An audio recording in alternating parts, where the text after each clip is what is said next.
Assalamualaikum warahmatullahi wabarakatuh. Selamat siang anak-anak 10 akuntansi. Untuk saat ini adalah materi pertama kita pada pembelajaran daring di semester genap. Dimana untuk semester genap ini kita akan membahas tentang materi limbah.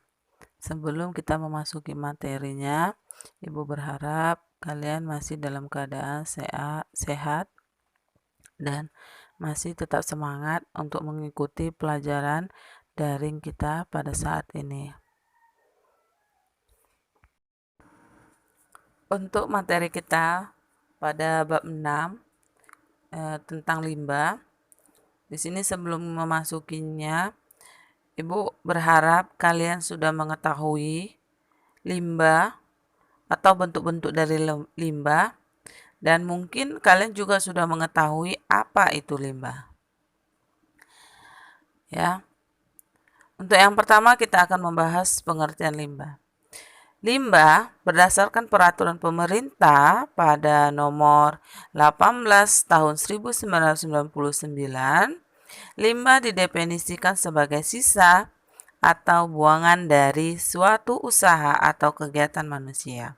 Jadi, hampir semua kegiatan manusia akan menghasilkan limbah, di mana kalau dia semakin banyak kegiatan yang dilakukan pada manusia dan semakin banyak pula jumlah dari manusia tersebut, maka jumlah limbah yang akan dibuang akan semakin banyak juga jumlahnya atau akan semakin bertambah. Ya. Jadi, untuk limbah yang dibuang ke lingkungan dapat menimbulkan dampak negatif biasanya bagi lingkungan, atau bisa juga kita katakan dapat mengakibatkan kerusakan bagi lingkungan. Selanjutnya, pengertian baku mutu lingkungan.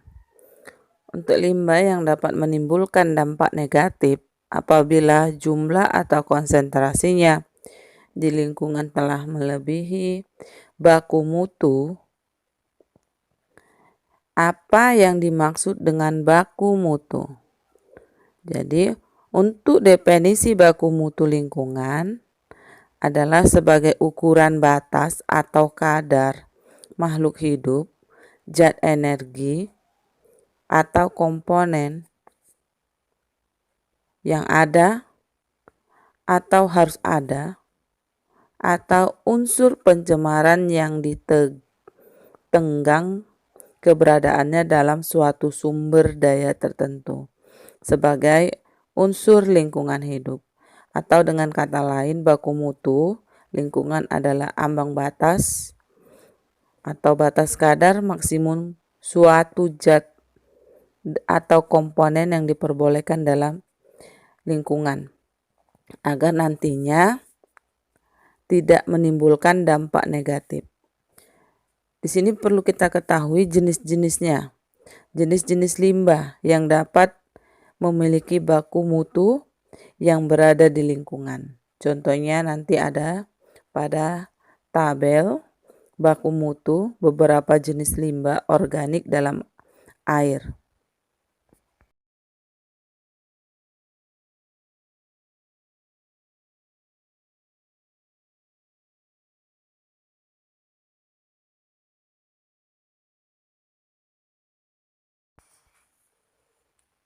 Selanjutnya C, pengelompokan limbah. Limbah di sini dikelompokkan menjadi berdasarkan jenis senyawa dan menjadi berdasarkan wujud. Jadi ada dua deh ya.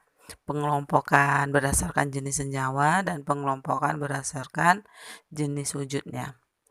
Yang pertama kita bahas tentang pengelompokan berdasarkan jenis senyawa, yaitu ada dia limbah organik dan limbah anorganik. Yang pertama limbah organik. Untuk limbah organik dia memiliki beberapa definisi berbeda yang penggunaannya dapat disesuaikan dengan tujuan penggolongannya. Jadi, untuk limbah organik ini biasanya dia berasal dari makhluk hidup.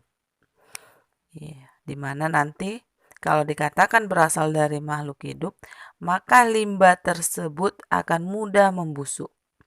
Ya, karena pada makhluk hidup terdapat unsur karbon dalam bentuk gula atau karbohidrat yang rantai kimiawinya relatif sederhana. Selanjutnya B. Limbah anorganik.